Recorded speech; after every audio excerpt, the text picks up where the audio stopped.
Okay, so not everybody gets to come out to San Diego and enjoy Comic-Con, so I'm actually going to take you guys through the full experience of arriving, how you go through and get your badges, and try to show you as much useful information as I can about the con. So this convention center is ridiculously long.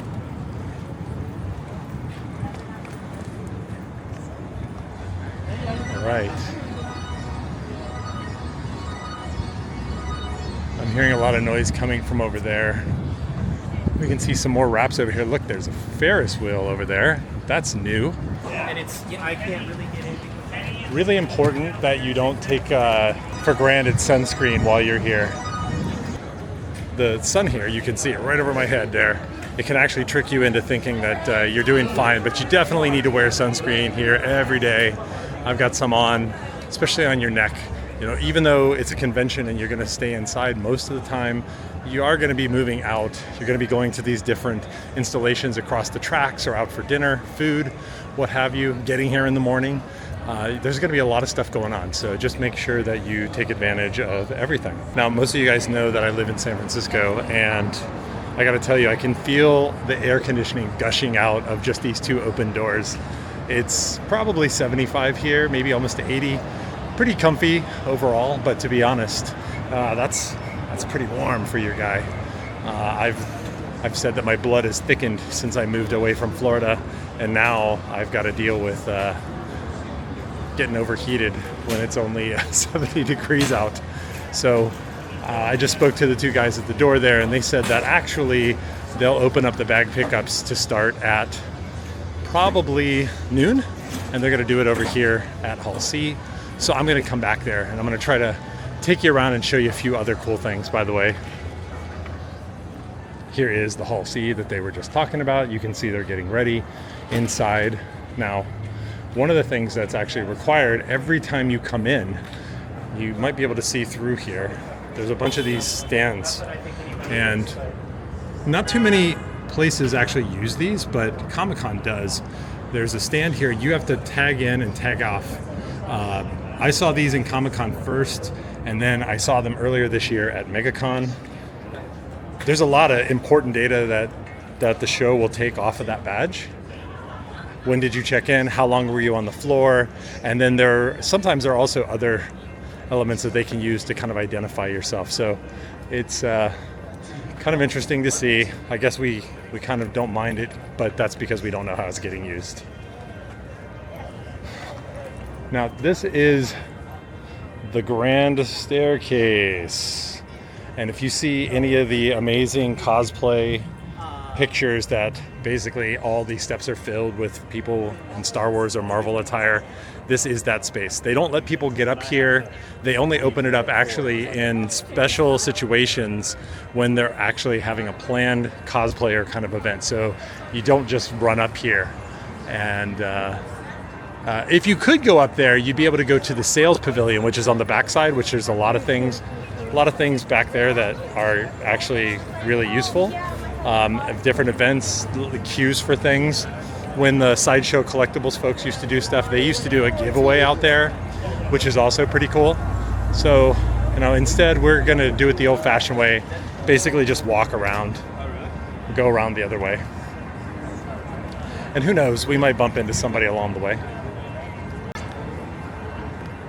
It's pretty shocking to be over here the day before. I mean, preview night is tonight, and tonight it'll actually start to get pretty packed, but it'll get to a point, and you'll see in some of the videos later this week, that you won't be able to really walk through here. There will be nowhere to sit. This place will be kind of the most crowded street party that you've ever seen. And so it's definitely good to get over here and get things done early. Now, this gives us a pretty good opportunity to pull over to the side here and take a wide look at actually the hotels over here. You can see that the Fox Animation Domination, that is the Omni Hotel, and Fox has completely taken it over. When I go back there, I will actually show how they've also done wraps on the internals as well. All the elevators and everything basically that's interesting or wrappable is wrappable. I haven't checked into a room yet, so I'm not sure if that will also apply to the room, but it would not surprise me at all. We can see the SpongeBob again, and then looking kind of back here at the gas lamp. What do you see? A lot of Comic-Con cosplayers.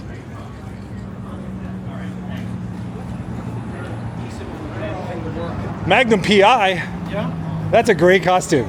Only if you get the mustache to stick. Well, no, I think it becomes a bit if the mustache won't stick. Maybe not your plan though, right? I shaved. All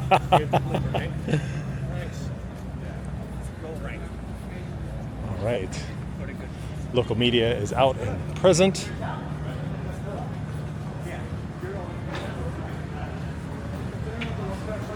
So now we're getting close to the amazing and infamous Hall H. Hall H is the spot where most of the major panels that include celebrities or just whatever the big gets are. Why is Hall H the place? Well, one, it's at the end, and two, I'm pretty sure it's the largest hall available. So you'll find that people are already lined up here today for events that happen tomorrow. Almost a full 24 hours ahead of time. So we're going to go back here. We're not getting in line, but we're going to go back here and check it out. One of the interesting things that has been true, and I hope that it is still true, is that once you get into the line, they give you a wristband for that day. You basically can stay there the whole day. So you're inside the air conditioner, and you can leave and come back. Until you get in, you don't quite have that benefit. So we're going to go over and check it out. And you can kind of see here the wristband policy. The wristbands given out the night before for the next day's distribution. You may leave. Once you get your wristband, you can leave or you can stay. If you have a badge and you just want to get inside, you want to hop in the thing here. Okay, all right, bro. Let me let you go. Talk to you later.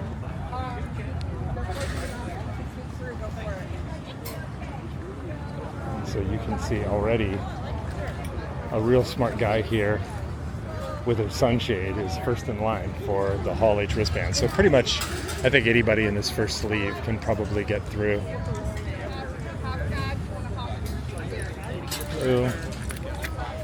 All right, so we're actually going to go into the line. I'm not really going to stand in this line. I'm faking out, but I do want you to get an idea of kind of like what's up. So you can see there's covered tarps here. San Diego is pretty warm during the day, but overnight, especially where we are in proximity to the water, it can get pretty chilly here. So you can see everybody kind of gearing up, getting their gear together. But you can see this line is really long.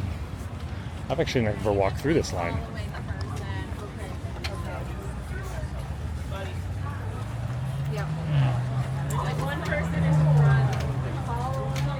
People. So you can see these folks are pros. Clearly, they brought chairs. They're comfortable. You're sitting on grass, and for some people, it's a panel of a lifetime to be able to get in and to actually see some of the celebrities and stars. And that's just not my thing. I would rather watch it on video. Principally because you can see this line goes way back here still. Kind of loops all the way back. And so you can see it goes all the way back. With my friends in front of me here walking off for scale. Yeah, if it's your jam, that's cool. Hey, here's Magnum PI over here that we just met.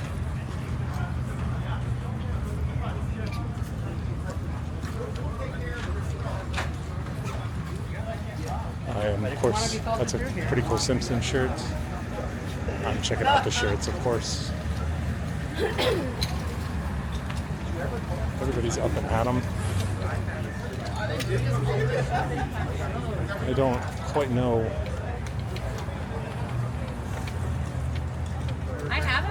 if this is the line for Hall H or if this is the line for badges. They do often call this place Stand in Line Con. I've heard that.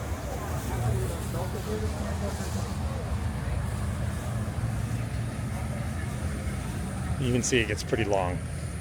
And I know that this spills out also. So we're coming back to the front. All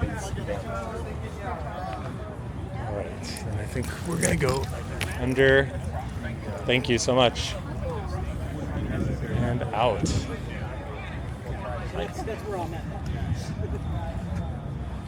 Okay, so this is probably the formation of the line to get in for badges at noon. That's really what's happening here. So that's probably a line I should have stood in. Well, it's fine. They always seem to have enough of them. Let's go around and see what else we can find. Of course, this is a street, but you can basically walk right out in here. Another good shot of the Dexter Original Sin. There's a shipping container over there with the Paramount logo. I wonder what that is. I see another little SpongeBob area. A lot of these areas you actually need a ticket or you have to wait in line, but there are a bunch of them that are free. And locals who don't come down and attend the show often talk about coming down just to see this stuff because there's a lot of promos. Sometimes there's some sightings. I was actually at the Omni a couple of years ago and Jason Momoa walked right out and just walked down the street like it was no big deal. Nobody chased him. Nobody did anything. It was just, hey, there's Jason Momoa. He's having a great day. This was kind of at the last Aquaman timing. It was probably more like 4 or 5 years ago, to be honest. But it's still Jason Momoa, right? I mean, he's still a celebrity. Okay, so we're gonna step away here. It's not that urgent that we land our bag and pin right at noon. We're actually gonna go back and take a look at some of the installs outside of the convention. Okay, this is interesting. Pretty giant. Now you'll see these two crossing points, which are for the rail, or Muni is what we would call it in San Francisco. But it's basically the public transport line. It's not a bus, it's actually like a train. That picks up right over here in 2 different places right in front of the convention center. And right now you can see traffic still coming through. This is street traffic, but starting tomorrow and actually later tonight, this will all be foot traffic only because no local traffic will be through without specific permits to allow them into the show. Pretty important that, you know, with this many people coming in that they don't have to worry about this kind of traffic.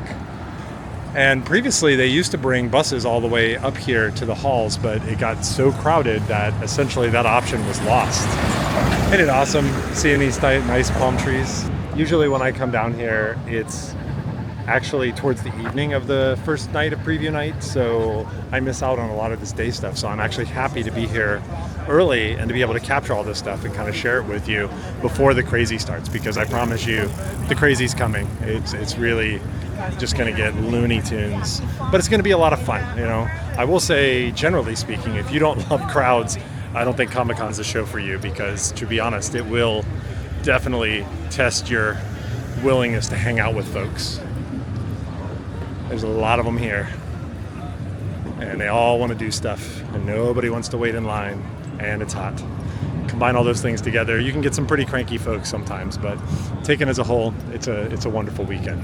All right, so here's a little bit of a closer view of the Interview with a Vampire. I really got to check out like what the contact lenses these guys use are, because it's pretty weird, but it looks like they have a whole install here where they actually took over the restaurant potentially and maybe something upstairs.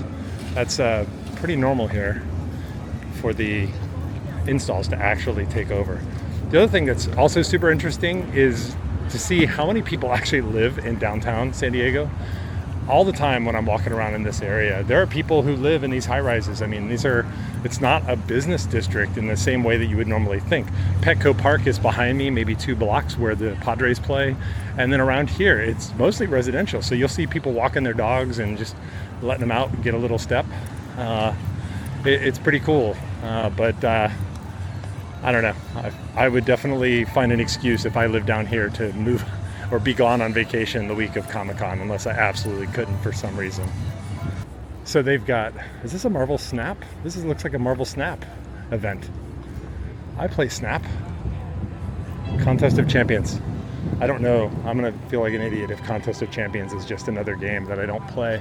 But you can see the fabric here is each of the Marvel characters involved here. That's pretty cool, and the cars are all wrapped. That's pretty neat.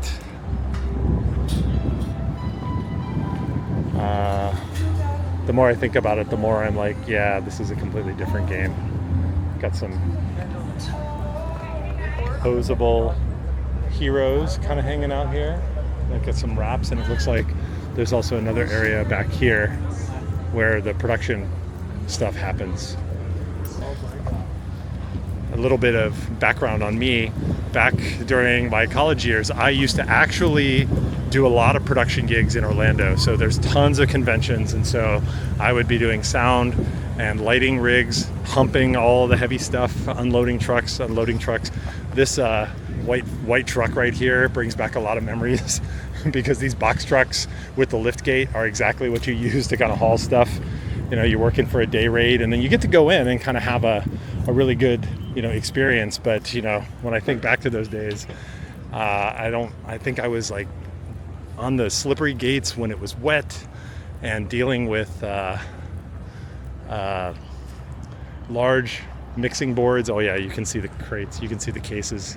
I don't know if you guys can see it too well. Maybe I'll zoom in on that, but you can see the cases there. Those are most likely sound or light instrument cases. And I remember just so many times where I was thinking to myself, like, if I have an accident or one of these things falls and breaks my leg, 2 bad things. 1, I got a broken leg, ouch, right? But 2, I got no health insurance. And 3, I'm not on a salary or anything. I'm just working a day rate. So to be honest, I did that for a little while and learned a lot about it, but man, it's not something I would want to do again. It's a lot of hard work, so I have a lot of respect for the folks who come and set up this great event. Check out over here, looks like the 75th anniversary of Peanuts, and this is historically a place where we usually see like a Peanuts install. There's also usually a stand-up. Maybe we're going to try to take a little peek here, see what we can see. What we do see clearly is a sign that says we don't open until 10 on Thursday, which is fine. But let's see what we can see. So we can see 75 years of Peanuts animation. Nice. We got like a little video wall inside there with some really good stuff. Some stats over here on the film strip to animation experience. A lot of that is original stuff. And then it looks like they've got some merch here, a bandana, a magnet set. There's a pin. I collect and love, I'm a big fan of Charles Schulz and the Peanuts in general. Most people just think and say Snoopy, Charlie Brown, but it's Charles Schulz that I actually like. So this looks like this is going to be a pretty neat space when all is said and done, but their team's still getting set up over here. So we will come back and check that out tomorrow, maybe a little bit later in the week. Nice pennant up here. Yeah. Yeah. Otherwise I lose the angle. And there goes the Deadpool Wolverine wraps on the munis. These are Jack in the Box ads for the mini Chimmy Bang Bangs. Really funny. All right, let's keep going. There's usually a little bit more stuff further down you go. And of course, when we get off of the main street here, you can also find other events. Now, the big hot tickets this year are, of course, the Paramount Lodge, the Deadpool and Wolverine panel, and this Penguin event. And I'm going to see if we can find something out about that. But before we get there, it looks like the Planet of the Apes. So I believe that there's a new show coming for Planet of the Apes. And you can see just a little bit here. Oh, I love I love this design on the hand here. This is pretty cool. So nice. You can see some pretty iconic faces here. Got some banners here. And then we won't go in, of course, because it's not open Thursday to Saturday. I don't want licensed content in here, but it looks like there's going to be a 10 movie Apes collection that might be available here. That's pretty amazing. Some nice greenery to kind of set the tone. And of course, the team is still laying out, but I'm looking here and I can see some interesting stuff on the inside here. Should be pretty awesome by the time they're finished. I'm excited. We'll come back and check that out.